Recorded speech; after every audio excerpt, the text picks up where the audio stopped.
You take people out of their community and you don't feed them, they're going to have a nature to say, why do you think that I'm just like everybody else? Because they'll get offended, because they'll say, why did you take me from my tribe and claim that you could be, but you didn't know my nature? I'm not trying to kill you. I'm just trying to find where I belong again. So, people who have a nature to be defense forces and to be a certain way can't be converted, because they'll say, if I'm converted, what will happen? Like, what's the purpose of being a black man? If you have no purpose, someone could just come and murder someone or steal something from them because they won't be active. Like, people could steal things from a nigga, but it's just like when they have the people, it's like, that's when it's like, I never robbed you before until you try to take me from my community and say it's all good. But you didn't really know that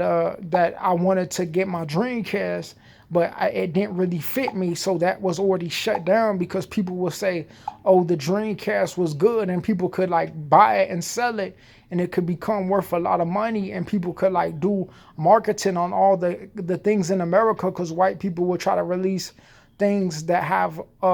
trademarks on it, but then they'll say that I can't get a trademark because I'm black, so, and mixed. So at what point did people say that he gets benefits from people that he didn't fight for? But you think a video relates to some time frame when you say he has to show his face, because you will say that you could just enter his house with people, because I got a letter saying that the pest control is coming up and my window is still broken. But you think you could just release people into my house and say it has nothing to do with the government, nothing to do with you being white, but you'll claim that you want to be under control when you try to send black people because they try to murder him